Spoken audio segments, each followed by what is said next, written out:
A few months ago, wherever industry rolled out the materials of war, a plea for help went up. Above the clamor of heavy cranes, the call came clear. Along 1,000 docks where idle ships awaited cargoes held up by labor shortage, the call persisted. At Ford's Willow Run near Detroit, manpower shortage had early become a problem.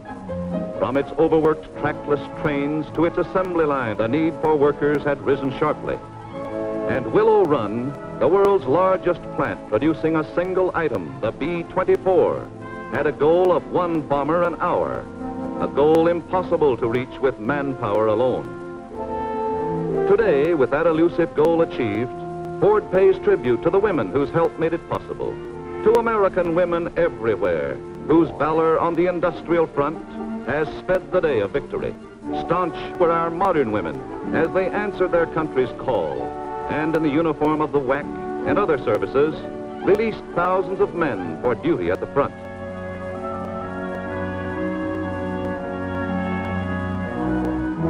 Other uniforms awaited other women, and from the deep blue of the Navy's waves to the pale blue of gas station attendants, they were worn proudly in the service of their country. Some still window shopped, not hearing the first call. Others played golf, idled golden hours away when every moment was precious. Even domestic duties lost their importance. The call came clear. Wake up, Miss America.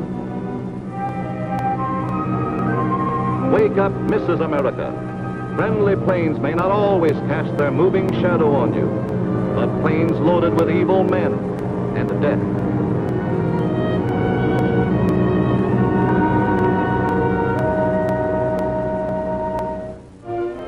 That was the call for help, which was still echoing in the Detroit area when women began to respond, convinced they could do factory work or anything within their strength that men could do for Uncle Sam. They wore a new badge, a badge not only of courage but of achievement. These women who had never worked outside their own homes before. As the demand for men was as limitless as global boundaries, this punch press stalwart was but one of thousands needed at the front. And that's where he is right now, released with others by American women workers.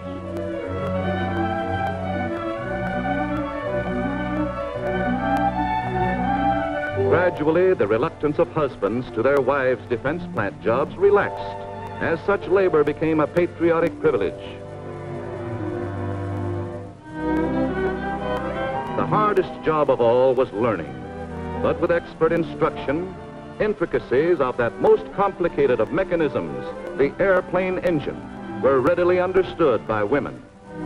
It happened that a woman's delicate touch enabled her even to excel men in certain precision operations. Not peeping toms, but riveters, learning how and where to put the 700,000 rivets that go into a single Liberator bomber. Some were done by hand, as with a conductor's punch. Others were fastened by a bucker, as she is called. They were as fast as men, if not faster, for rivets are but the buttons of a bomber to hold it together against a speed of nearly 350 miles an hour. Hundreds of students came, knowing that although their schools were essential to culture, there would be no culture if our democracy were destroyed. The sound of their riveting was like the sound of gunfire.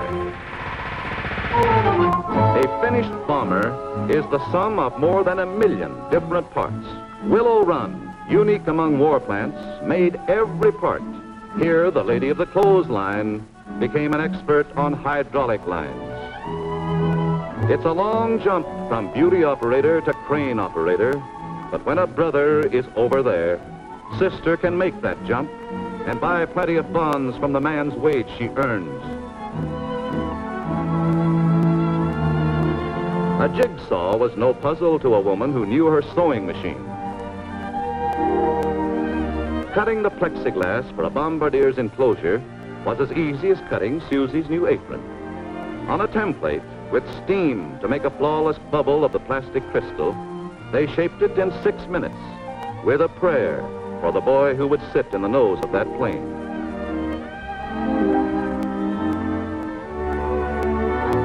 And now the 6 minutes are up, and the transparent enclosure is as fit for the bombardier's clear eyes as it is stout to buffet the terrific winds a bomber creates in its flight. More than 40% of fuselage workers at Willow Run were women, American women, building strong bodies for the planes that would carry their men into foreign skies, shield them on foreign shores.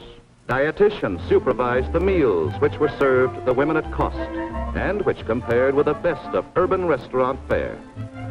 Lunchrooms and food wagons were conveniently placed all over the 87-acre plant. For mental digestion, the training school library provided relaxation and books for study. To man these planes might have caused compulsory national service, but then American women continued like these to fill up the ranks.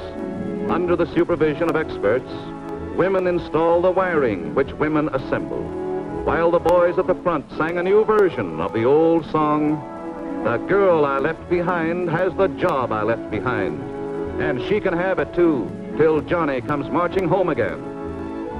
Jigs like these worked as willingly for women as for men. Indeed, with women operators, they cut the 200,000 man-hours formerly required to build a bomber.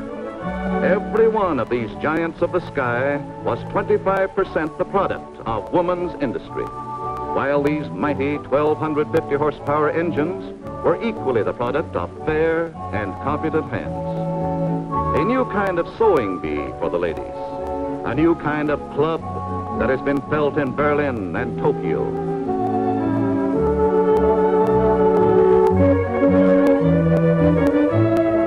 Sections are lowered into position by cranes, for the operation of which women were needed, while below, women's hands guide pendant tons as fearlessly as men could do it.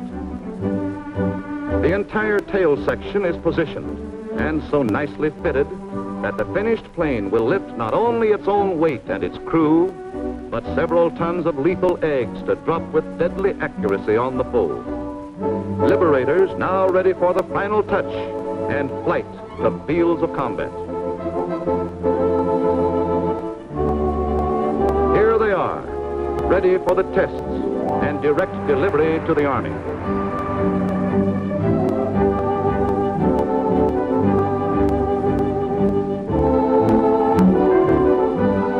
Straight from the liberty-loving hands of American men and women, these ships carry a nation's hopes and an enemy's fears. Made in a free nation, they fly in free skies, while from endless assembly lines, ever more and more liberating eagles take to the air, till the global skies are darkened by their mighty wings.